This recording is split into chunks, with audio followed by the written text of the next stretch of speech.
Welcome to The Deep Dive. We're your shortcut to getting informed, breaking down complex topics, and hopefully giving you those aha moments. Today, we're diving into something pretty fascinating.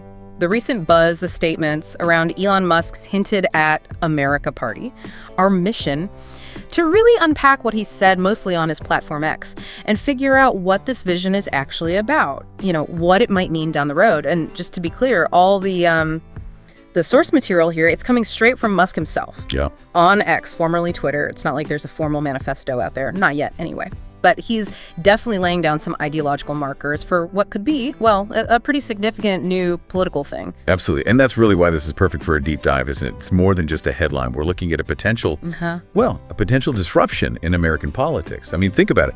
This is the guy who shook up cars, shook up space travel, and now he seems to be looking at political structures. The key thing here, I think, isn't just that he's suggesting it, but how. He seems to be applying that same playbook.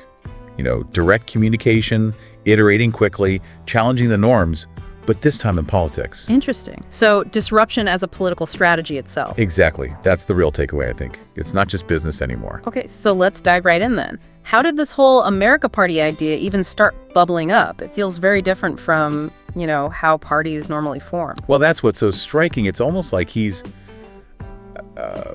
prototyping a political movement out in the open. Usually you see parties grow from grassroots movements or established figures, maybe think tanks. Yeah, a long buildup. Right. But here, you've got one individual totally outside those traditional systems, using his own platform, his own massive reach to just float this idea. It's a very modern way to do it, almost like direct-to-consumer politics, if you will. Direct-to-consumer politics. Okay. So if the origin is unusual, what about the core ideas? He's been really, really strong on individual liberties. And specifically, he called out the Second Amendment saying, quote, "The Second Amendment is sacred."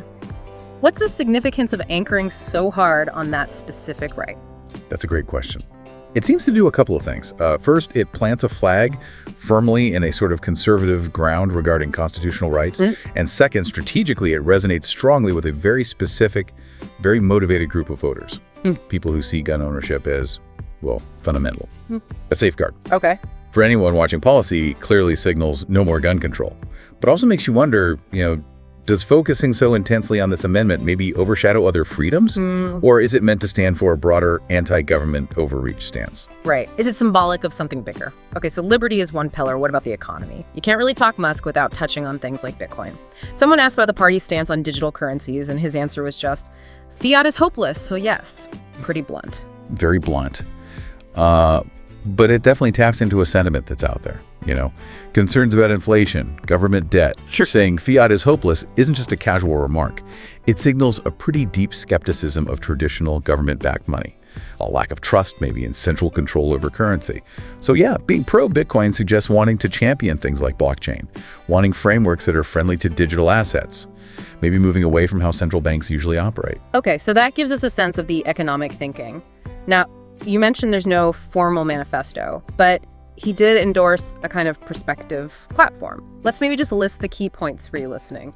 It includes absolute protection of free speech, firm support for the Second Amendment, we covered that, advocacy for Bitcoin and decentralized tech check, then regulatory reform, especially for energy and innovation, strict fiscal discipline, cutting deficits, modernizing national defense with advanced tech, and interestingly, pro-natalist policies to tackle demographic decline.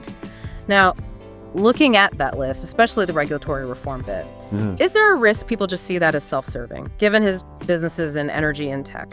That's a fair question. And yeah, that criticism definitely comes up. You could argue it aligns conveniently with his business interests, but you could also say it's consistent with a broader view, common in tech circles, that regulation often holds back progress, holds back innovation. Right. The move fast and break things idea applied to government? Something like that.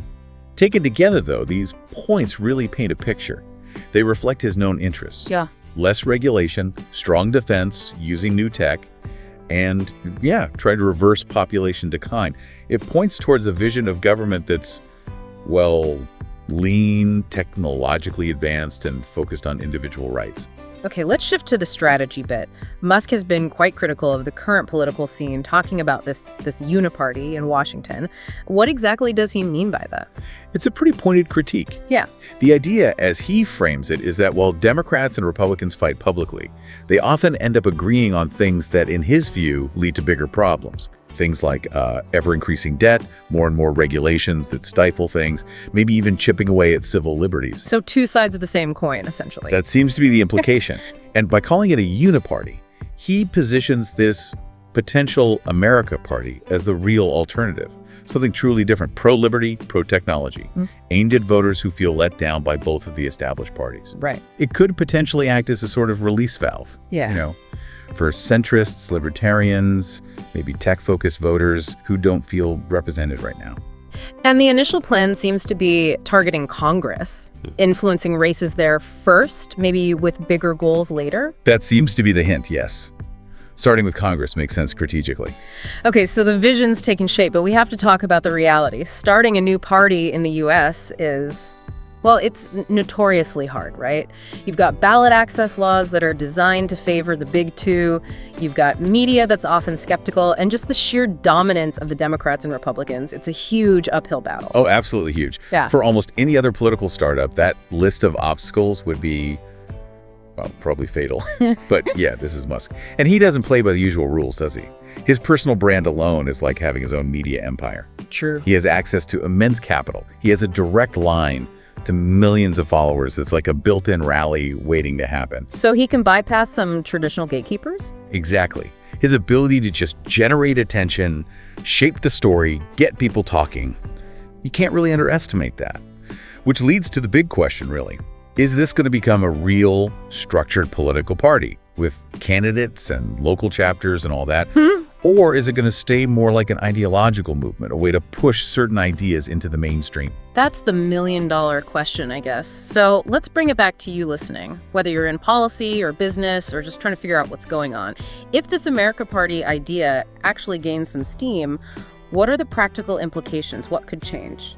Well, the ripple effects could be pretty widespread. Take policy and regulation. You might see a much stronger push for deregulation, hitting everything from energy production to financial tech. Okay. Then there's technology and innovation. If the government becomes more aligned with this tech-forward vision, you can see faster adoption of things like AI, blockchain, maybe more ambitious space projects getting government backing. Makes sense. What about money? Yeah, fiscal and monetary policy. The emphasis on cutting deficits and the skepticism about fiat currency, that could really change the conversation around national debt, around how we manage money supply, maybe even the role of the Federal Reserve. And socially? Social policy, too. Things like the pro-natalist ideas, the absolute stance on free speech. Those could definitely stir up existing cultural debates or even start new ones. So for anyone whose work touches these areas, executives, investors, analysts, keeping an eye on this emerging ideology, especially if Musk starts endorsing actual candidates or specific policy initiatives, that's going to be pretty crucial. Okay, so let's try and wrap this up. We've dived deep into Elon Musk's hints about an America Party. What we're seeing is him sketching out a potential political movement that really marries a strong belief in constitutional rights, especially certain ones, with a very tech-centric, forward-looking economic vision. Yeah, it definitely cuts across traditional party lines. It challenges the status quo, and I think forces a bigger conversation about what government should look like in the 21st century. Now, whether it actually translates into votes and to seats in Congress, it's totally up in the air, but you can't deny Musk has put himself right in the middle of the debate about America's future direction. So here's a final thought for you to mull over as we finish up. We all know Musk's track record, right? Disrupting huge industries like cars and space. How might his specific approach here, using tech, that direct audience connection, bypassing traditional media, how might that change the game for future political movements? Even if the America Party itself doesn't become dominant, could the way he's doing it create ripples, change how political startups operate down the line? What stands out to you about those potential long-term effects? Something to think about. Thanks for joining us on The Deep Dive. We hope you'll keep exploring these complex topics with us.